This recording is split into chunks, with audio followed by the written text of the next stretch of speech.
While Django defies Western tradition and exudes agency as a black cowboy, Tarantino appears far less comfortable subverting gender roles than he does racial stereotypes in the film. Broomhilda is less of a character and more of a plot device throughout the film, serving as a metaphorical carrot on a stick during Django's quest to find and free her from Candyland.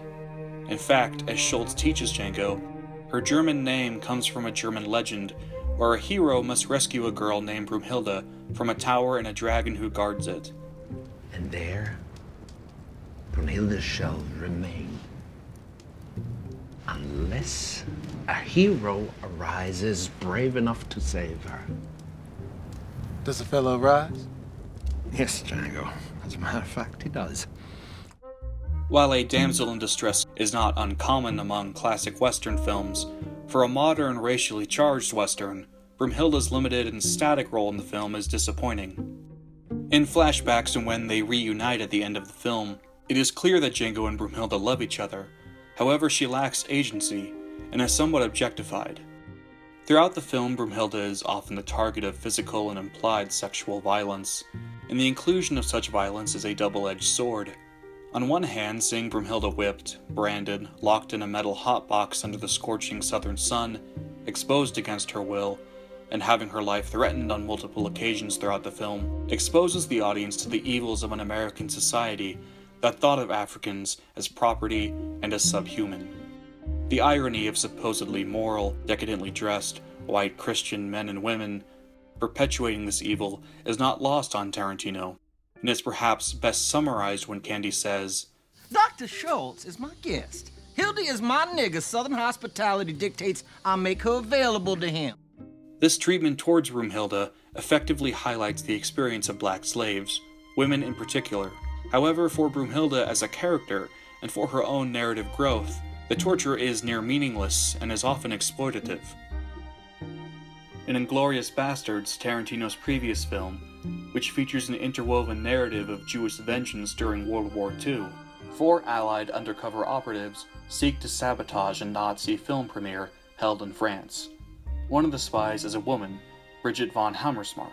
Suspicions about the group circulate around the theater, and soon Hammersmark finds herself alone in German Colonel Hans Landa's office for questioning.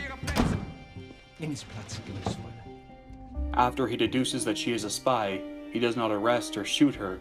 Instead, he pounces on her and violently strangles her to death with his bare hands.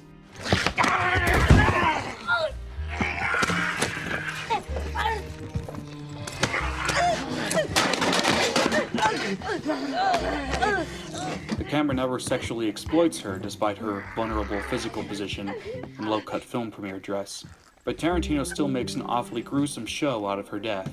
Once Landa is finished, he calmly arrests the other conspirators, surrenders to them, and even defects and helps them sabotage the premiere.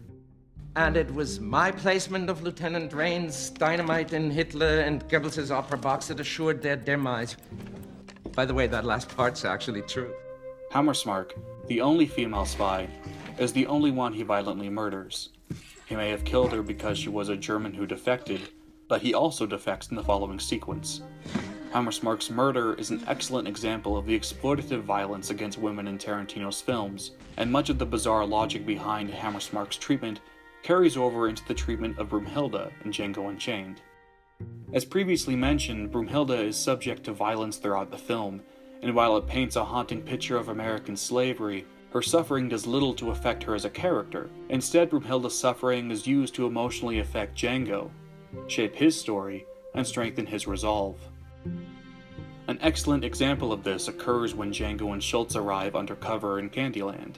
Schultz inquires about Broomhilda, and Candy and Steven argue over whether or not to remove her from the hot box, a form of torture through dehydration and heat exhaustion. How bad did some Sarfa's dogs tear her up? During their argument, the film intercuts with shots of Django's furious eyes and his hand reaching towards his pistol. Later, when Broomhilda is removed from the hotbox, naked and screaming in agony, the film cuts to Django looking on, heartbroken.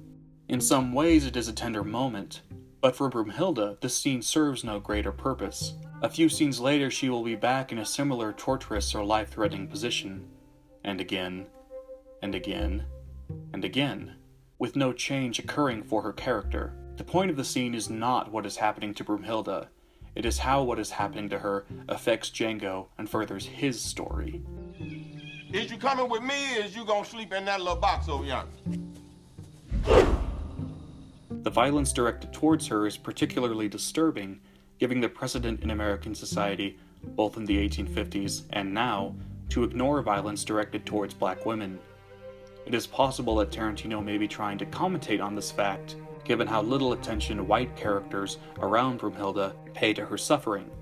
However, nothing in the film points specifically towards this notion, and Tarantino's history of including similar violence towards women in his films, such as with Hammersmark and Inglourious Basterds, tells a different story.